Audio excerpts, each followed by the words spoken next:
Assalamualaikum warahmatullahi taala wabarakatuh. Nama saya Muhammad Danish bin Muhammad Nizam, nombor matrik A196811 daripada kumpulan 4 daripada kursus Citra.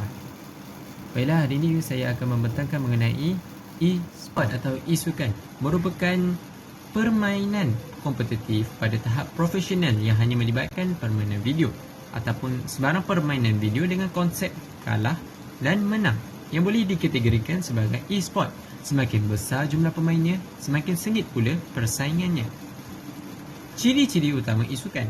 Majoriti e-sukan popular adalah permainan berasaskan pasukan yang dimainkan dalam liga atau pertandingan sepanjang tahun, di mana acara kemuncaknya akan diadakan satu final stage ataupun pertandingan pada peringkat akhir. Selalunya, permainan e-sukan dilakukan menggunakan format berkumpulan yang memerlukan kerjasama dan pembinaan chemistry untuk setiap permainan yang dimainkan. Mobile Legends, Bang Bang, MLBB merupakan salah satu contoh permainan video game yang menggunakan format berkumpulan.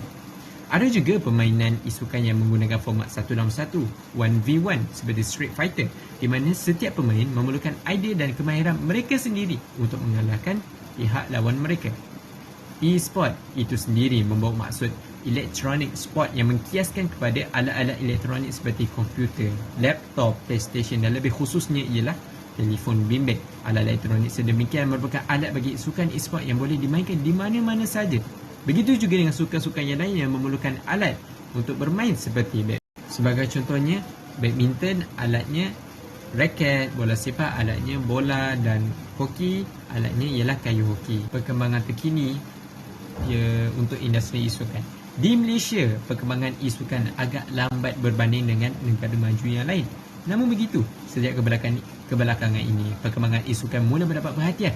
Malaysia mencatatkan sejarah tersendiri apabila membuka pusat e-sukan yang tersendiri yang dikenali sebagai Pantheon yang terletak di The Square, One City, USJ. Pusat e-sukan ini merupakan pusat e-sukan bertaraf 5 bintang yang dilengkapi dengan 116 buah komputer beserta komponen tinggi zon reality maya, iaitu VR, zon konsol Sony PlayStation 4, PS4 dan Sony PlayStation PS5 serta simulator creator.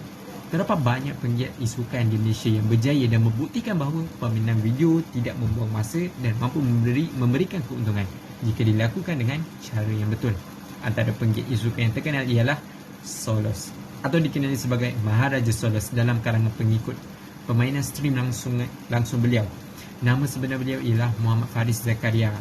Berusia 27 tahun pada tahun ini, gelaran Maharaja Solos diberikan kerana populariti beliau sebagai pemain stream langsung yang mempunyai lebih 2 juta pengikut menerusi aplikasi Facebook Gaming. Solos mencipta rekod apabila beliau berjaya memecahkan rekod stream langsung tertinggi melebihi 100,000 penonton pada 23 Julai 2020.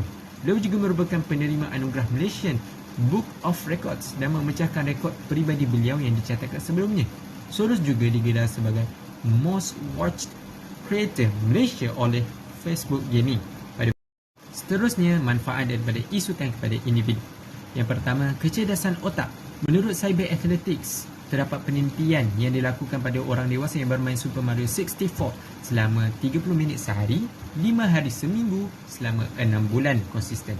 Para peneliti menemukan peningkatan pada 3 area utama otak: prefrontal cortex, hippocampus kanan dan otak kecil, di mana prefrontal cortex merupakan bahagian otak yang bertanggungjawab untuk pengambilan keputusan, kepribadian, perencanaan kognitif dan perilaku sosial. Hippocampus pula berfungsi sebagai tempat pemprosesan informasi untuk mendapatkan memori jangka pendek maupun panjang, serta otak kecil dapat mengendalikan keterampilan motorik halus dan aktiviti otot. Perkara ini tidak diharapkan lagi ketika bermain game, ketika berkonsentrasi penuh pada game yang kita mainkan. Kerja otak pada saat itu juga maksimum. Yang kedua ialah melatih koordinasi mata dan tangan. Apabila bermain video game, selain melihat kepada layar monitor, skrin, seseorang juga perlu mematikan ketakasan serta ketepatan gerak tangan. Gerakan mata dan tangan akan berbeza sehingga perlu dikoordinasikan dengan sempurna. Bermain video game di usia muda dapat menyempurnakan koordinasi tangan dan mata, waktu reaksi serta memori otot. Seterusnya, kemampuan menyelesaikan masalah dan berfikiran kreatif. Bermain sebuah game itu mengharuskan seseorang untuk berfikiran kreatif. Sebagai contohnya, memikirkan strategi untuk keputusan apa yang akan diambil ketika bertanding di dalam game. Khususnya pada game yang memang memerlukan strategi sebelum bertindak. Melalui isukan, individu boleh terlatih untuk berfikir bagaimana menyelesaikan permasalahan yang terjadi pada game yang sedang dihadapinya. Tidak hanya berfikir untuk menyelesaikan masalah, namun juga akan terbiasa berfikiran kreatif di dunia realiti seperti yang biasa dilakukan ketika bermain game. Seterusnya, sumbangan isukan. Menteri Belia dan Sukan Syed Saddiq Abdul Rahman telah menegaskan bahawa industri isukan penting dalam membina generasi masa depan.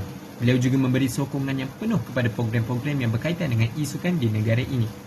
Malaysia mempunyai ramai pemain berbakat yang turut bertanding dalam banyak pertandingan antarabangsa bertaraf Olimpik dalam permainan seperti Dota 2, Mobile Legends, Counter-Strike Global Offensive, Tekken 7 dan FIFA.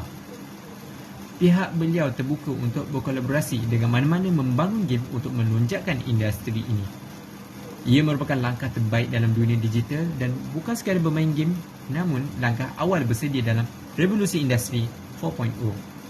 Kenyataan Syed Saddiq terbabit langkah awal kerajaan dalam membantu, termasuk menyediakan prasarana berikutan sektor ekonomi digital ini menjana peluang pekerjaan baru, memberikan pulangan lumayan dan melahirkan penggiat permainan digital profesional tempatan dan antarabangsa. Sebagai contohnya, anak tempatan Wan Hazmir Wan Abdul Halim berusia 37 tahun yang menimba pengalaman lebih 7 tahun sebagai ketua pereka grafik di Final Fantasy Jepun sanggup kembali ke Malaysia. Ini menandakan industri permainan digital di sini, di Malaysia, benar-benar sedang berkembang. Sekian daripada saya. Terima kasih.